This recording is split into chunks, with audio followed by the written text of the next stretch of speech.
Daniel Pitrick. Su padre le prohibió los videojuegos y desató un desenlace inimaginable. En 2018, la Organización Mundial de la Salud incluyó en la nueva edición de la Clasificación Internacional de Enfermedades el trastorno por videojuegos como una conducta adictiva. Es un desorden que presentan quienes persistente o recurrentemente practican juegos en formato digital. Se trata de una patología que puede manifestarse en que la persona no es capaz de controlar cuándo y cuánto juega, la frecuencia del juego o su intensidad. Es cuando estos videojuegos comienzan a tener prioridad sobre otros intereses de la vida y las actividades diarias, o cuando, a pesar de que tengan consecuencias negativas, el individuo simplemente no puede dejar de jugar. Quienes sufren este trastorno pueden llegar a tener realmente perjudicadas áreas importantes de su vida, en lo personal, familiar, social, educativo u ocupacional, como consecuencia de esta relación. Danny Pitrick era un jovencito de 16 años como cualquier otro. Le gustaba estar con sus amigos y se llevaba bien con todos los miembros de su familia. Su vida de pronto comenzó a cambiar una vez que se adentró en el mundo de los videojuegos. Pronto, una prohibición de su padre le generó un grado tal de frustración y odio que cambió todo para siempre en la vida de los Pitrick. Hola a todos. 3 veces por semana en este canal te traeremos los crímenes que han impactado a todo el mundo, desde desapariciones hasta los más terribles asesinatos, injusticia, impunidad, corrupción y las más duras sentencias serán los acompañamientos de estas historias. Antes de comenzar con el relato, te pido que te suscribas y actives la campanita con todas las notificaciones. Tampoco olvides dejar tu like, ya que de esa manera podré seguir creando contenido. Sin nada más que decir, analicemos juntos todos los detalles de esta historia criminal. Un niño divertido y amoroso.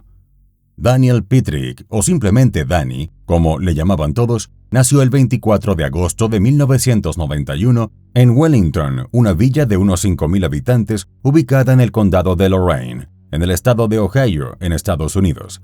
Sus padres eran Mark y Susan Pitrick. Mark era un ministro pentecostal en la Asamblea de Dios de la Nueva Vida en Wellington. Los Pitrick vivían en el municipio Brighton, en Ohio. De niño, Danny recibió educación en casa directamente de sus propios padres. En segundo año de secundaria, se incorporó a la escuela formal en el Instituto Wellington. Era un estudiante promedio, sin problemas de conducta. Tenía 2 hermanas mayores, Heidi, casada con Andy Archer y pastora juvenil de la iglesia de su padre, y Holly, quien asistía al último año también en la secundaria Wellington. Danny tenía una buena relación con sus padres, a quienes siempre les profesó amor, y ellos a su vez se mostraban muy dulces con su hijo. El chico era un adolescente como cualquier otro, feliz, amigable y divertido, a quien le gustaba bromear y hacer payasadas. Solía tocar la batería, practicar deportes y también formaba parte del grupo juvenil de la iglesia, donde además se interesaba por el estudio de la Biblia. De hecho, destacó en la iglesia como el mejor jugador del equipo de pruebas de la Biblia, al ser capaz de citar largos pasajes de las Escrituras con facilidad, y destacó también en estas competencias en el ámbito regional y estatal. Otra cosa que Danny disfrutaba era disparar armas con su padre, y aunque solía ser un chico muy divertido, cuando se enojaba, era muy reservado y tendía a ensimismarse. A los 16 años, Danny tuvo un accidente mientras esquiaba en la nieve, que le causó una lesión grave en la columna vertebral y a su vez derivó en una severa infección por estafilococos. El daño que sufrió era tal que la más ligera herida hubiera podido dejarlo paralizado. Debido a esto, estuvo confinado en casa de reposo durante 1 año. Su vida dio entonces un cambio drástico, ya que de ser un joven muy activo, pasó a no tener mucho que hacer. Esta situación, más su delicado estado de salud, le causaron un estrés hasta ahora desconocido para él, y que comenzó a drenar con una nueva afición. En ese periodo, fue introducido en el popular videojuego Halo, a través de su amigo Jonathan Johnson. Halo es una serie de juegos violentos sobre una guerra con alienígenas dirigidos a audiencias adultas. Danny estaba simplemente fascinado con esos juegos. La nueva afición se transformó en una auténtica adicción. Danny jugaba Halo entre 7 y 8 horas al día en casa de Jonathan, pero su padre, de 45 años, desaprobaba la violencia de los videojuegos, por lo que cuando Danny expresó su deseo de comprar sus propios Halo, Mark se plantó firme y le ordenó que abandonara esos juegos o debía irse de la casa. En septiembre de 2007 salió a la venta Halo 3, un videojuego de disparos en primera persona que se centra en la guerra interestelar entre la humanidad del siglo XXVI, liderada por la llamada United Nations Space Command y una agrupación de razas alienígenas conocida como Covenant, la cual, después de una larga guerra de décadas, ha comenzado una invasión a la Tierra. El jugador asume el papel del jefe maestro, un supersoldado genéticamente mejorado que participa en la defensa de la humanidad, acompañado por los marines y por una raza de alienígenas llamados élites, liderados por el Inquisidor. Halo 3 contaba con vehículos, armas y un modo de juego inédito para ese momento. El impacto del videojuego fue enorme, al punto de que llegó a recaudar $300 millones en su primera semana de ventas. 1 millón de personas ya lo estaban jugando en los dispositivos Xbox Live 20 horas después de su lanzamiento. Fue el videojuego más vendido en Estados Unidos en 2007 y es el más comercializado de la saga Halo, con más de 14.5 millones de copias vendidas. Fascinado como estaba por los videojuegos, para Danny era impensable no tener Halo 3, así que tan pronto como salió a la venta, se escapó por la ventana de su cuarto para comprarlo, desobedeciendo las órdenes de su padre. Cuando regresó a casa, sus padres lo descubrieron y confiscaron el videojuego. Mark colocó el juego en una caja fuerte donde también guardaba una pistola Taurus PT-92 semiautomática de 9 milímetros. Tras la agria discusión con su padre, Danny decidió pasar el fin de semana en la casa de Jonathan. Durante esos días, los chicos hicieron un verdadero maratón de Halo. Jugaban hasta 18 horas al día con descansos mínimos, solo para comer rápidamente, dormir un poco y usar el baño.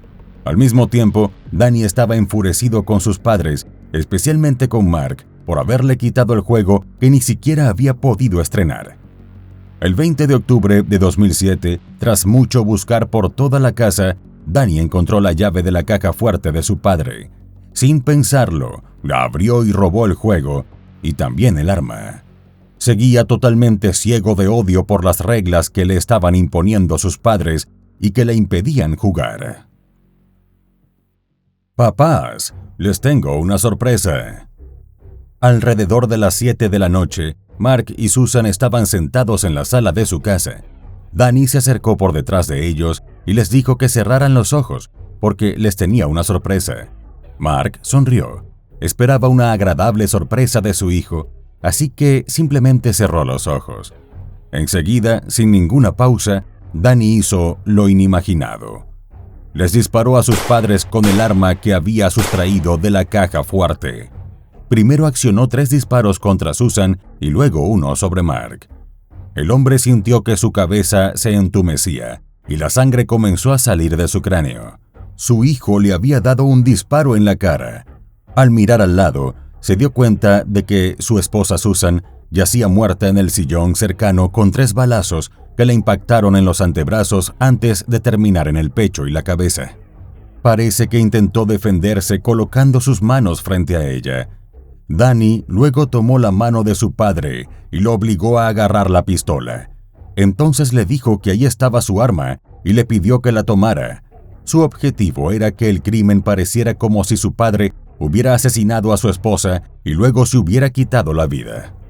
Unos minutos más tarde, Heidi y su esposo llegaron a la casa de los Pittrick porque verían todos juntos el partido de béisbol entre los Indios de Cleveland y los Medias Rojas de Boston en la televisión. Fue una sorpresa para Danny, ya que se suponía que la pareja llegaría 2 horas después. Antes de que pudieran entrar a la casa, Danny les dijo que no podían pasar porque sus padres estaban teniendo una fuerte discusión. Pero Heidi y Andrew empezaron a oír unos gemidos. Parecía que alguien pronunciaba sus nombres en un susurro. Entonces se abrieron paso a la fuerza y descubrieron que la pareja estaba gravemente herida. Mark, con la mandíbula destrozada, dijo cómo pudo que su hijo le disparó, mientras Danny intentó culpar a su padre de lo sucedido. La chica, desesperada, llamó inmediatamente al 911 y luego se dio cuenta de que su hermano había tomado el arma que estaba en el sofá. Andy le quitó la pistola al joven, quien se la dio sin oponer resistencia.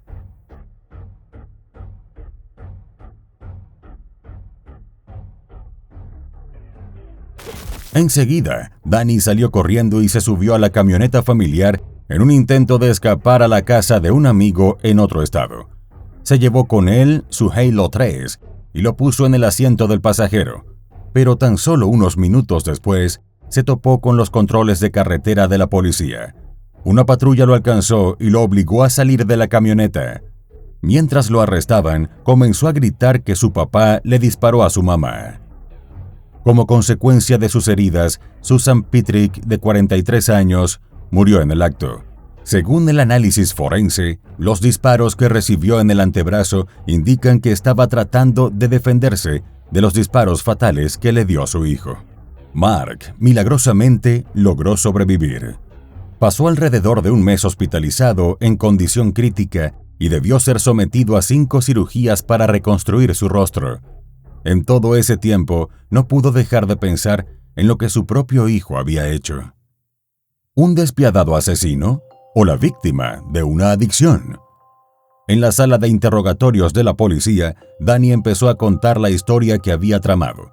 Le dijo a los detectives que cuando ocurrió todo, él estaba en su cuarto y escuchó a su padre gritarle a su madre.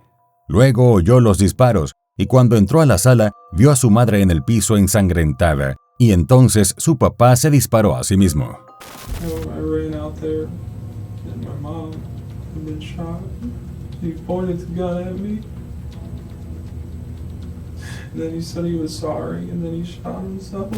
Pero para los detectives no pasó desapercibido el hecho de que Danny sollozara al contar su historia, pero ni una lágrima salía de sus ojos. No veían la emoción lógica que debería experimentar un chico que recién había vivido lo que Danny contaba.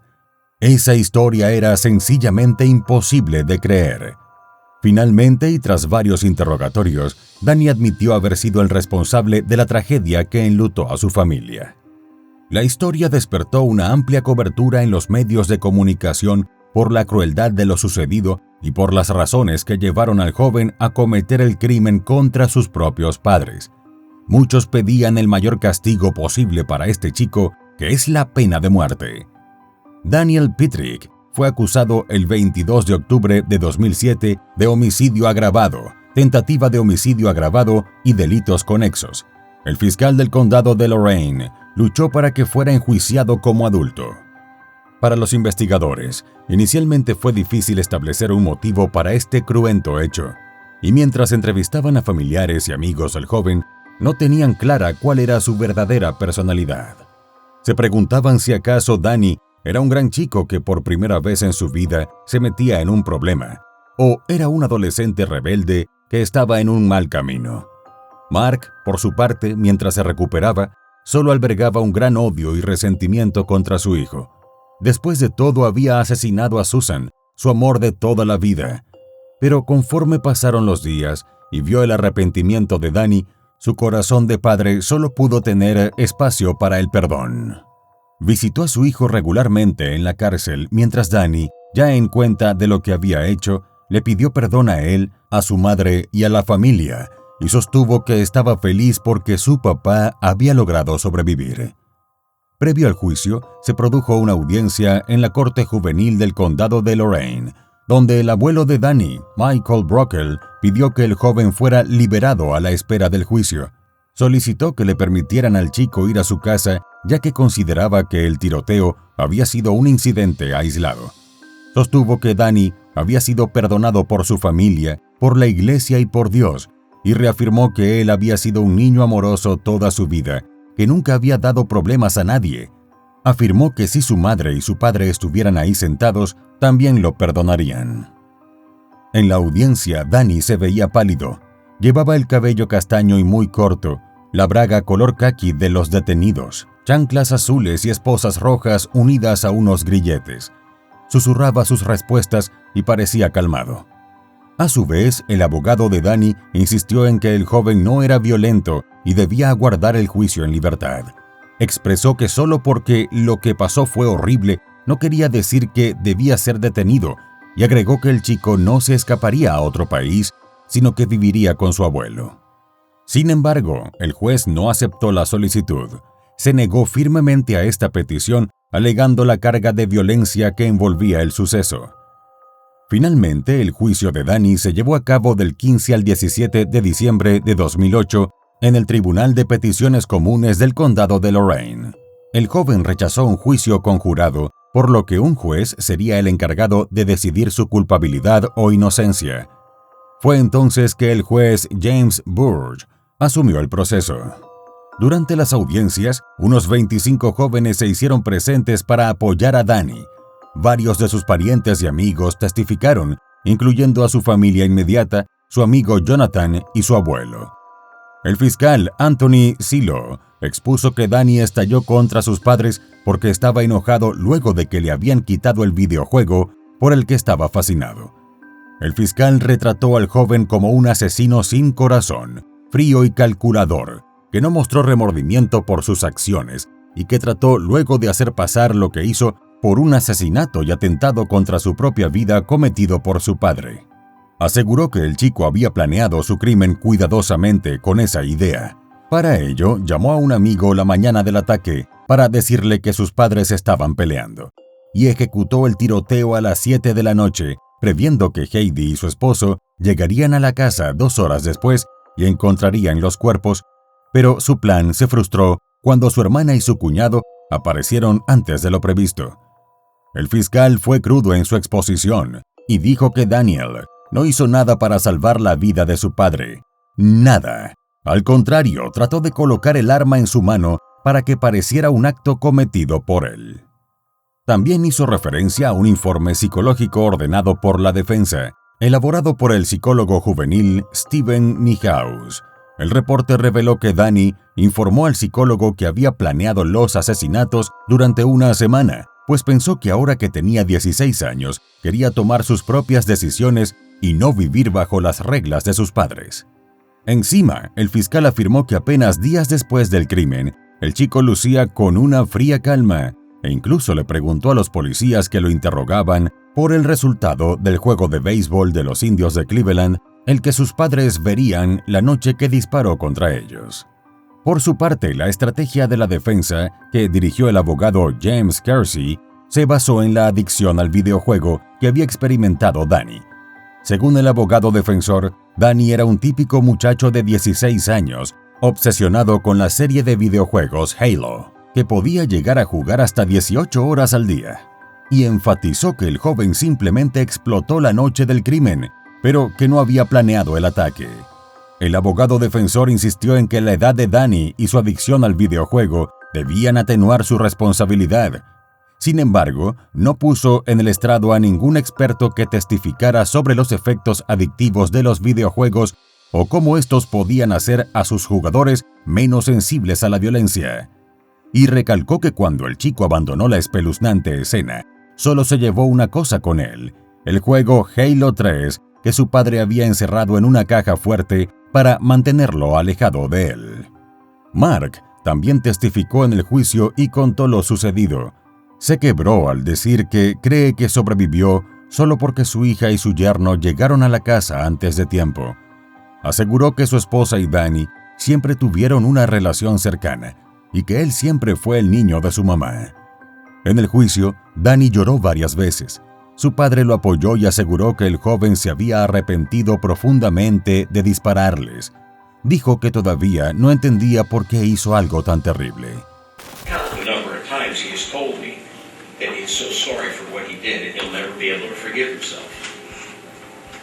I can also count the number of times he has told me that he is so happy that I survived and so glad to still be able to see me. He's told me that numerous times.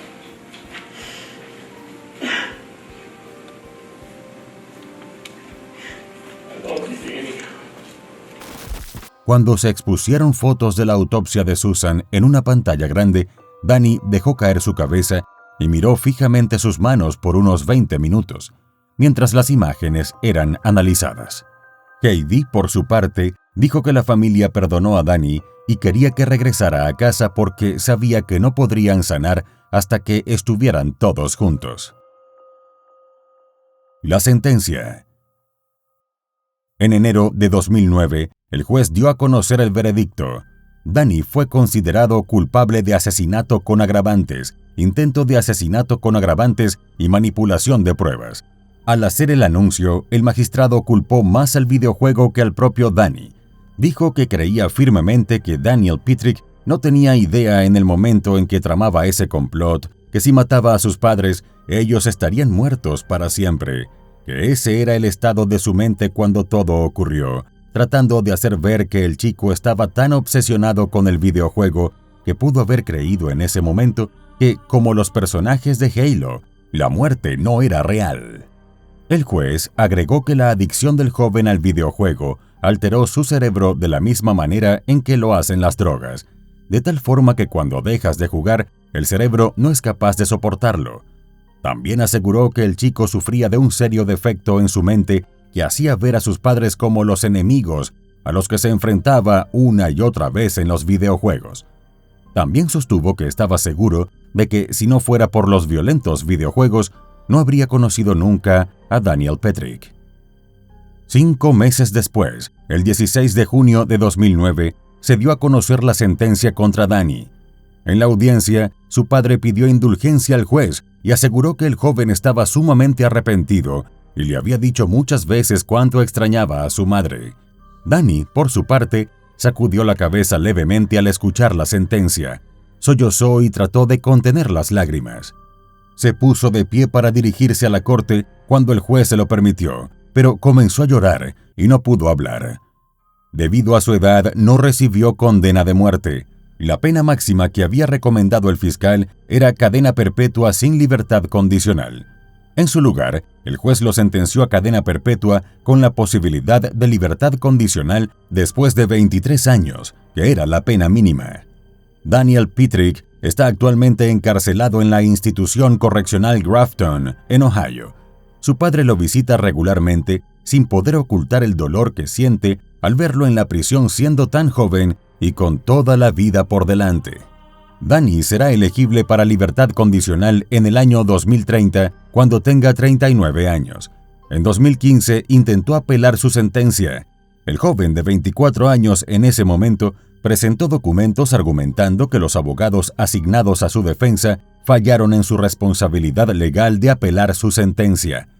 Aseguró entonces que su abogado lo había persuadido de no apelar, prometiéndole que la ley de Ohio sobre la capacidad reducida de los acusados criminales eventualmente cambiaría y Danny obtendría un nuevo juicio y una sentencia más leve. Sin embargo, su petición fue rechazada. ¿Un videojuego puede entrenar a un asesino? Tras este caso tan impactante, la lupa se puso evidentemente en la violencia de los videojuegos y en la adicción que pueden generar. La compañía Microsoft, editora de Halo 3, cuando el caso salió a la luz, se limitó a un breve comentario enviado a los medios donde expresó que eran conscientes de la situación y era un caso trágico. 2 años después del juicio, Mark volvió a la mira pública para advertir sobre el efecto adictivo que pueden tener los videojuegos y que, en su opinión, fue lo que condujo a su hijo a dispararles a él y a Susan la noche del 20 de octubre de 2007. Aseguró que Danny estaba sin duda obsesionado por Halo en aquel momento. Mark se declaró así enemigo de la industria del videojuego, a la cual acusó de poner armas en las manos de los niños y enseñarles a asesinar, ya que matar está bien. Hay quienes sostienen que ese tipo de videojuegos son simuladores de asesinatos. Un abogado de Florida en Estados Unidos, Jack Thompson, tiene esta tesis y de hecho activó en noviembre de 2021 una campaña para que se repita el juicio contra Danny, alegando que el chico era adicto a un videojuego muy violento que lo llevó a delirios y que además, a través de él, pasó meses entrenando para dispararle a sus padres. Para Jack, el juez del caso de Daniel, al considerar al videojuego como responsable en parte del tiroteo cometido por el chico, fue un visionario al predecir la posible conexión entre videojuegos violentos y actos violentos cometidos inconscientemente por jóvenes que, a través de su afición, se entrenan a sí mismos para matar. Y es que según este abogado, videojuegos populares como Doom, Grand Theft Auto y Bully están cultivando una generación de pistoleros dementes, pero mortalmente precisos. Sin embargo, desde el otro extremo, los defensores de los videojuegos han indicado que la raíz del problema está en trastornos mentales de las personas involucradas y no en el videojuego en sí mismo. El fundador y expresidente de la Asociación de Software de Entretenimiento en Estados Unidos, Doug Lowenstein, señaló al respecto que, si la gente tiene una mente criminal, no es porque alimente sus ideas con videojuegos, sino a que hay algo fundamentalmente mal dentro de la mente de ese individuo y los videojuegos no son el verdadero problema. Un artículo de la propia Organización Mundial de la Salud indica que, según estudios, el trastorno del juego o gaming disorder afecta a una pequeña proporción de personas aficionadas a esta práctica. Lo cierto es que esta familia conoció la desgracia sin siquiera saber que la ira del joven Daniel Pitrick sería una norma de su padre para alejarlo de la violencia de un videojuego. ¿Ustedes qué piensan? ¿Son los videojuegos perjudiciales para los jóvenes? Déjanos saber tu opinión en los comentarios.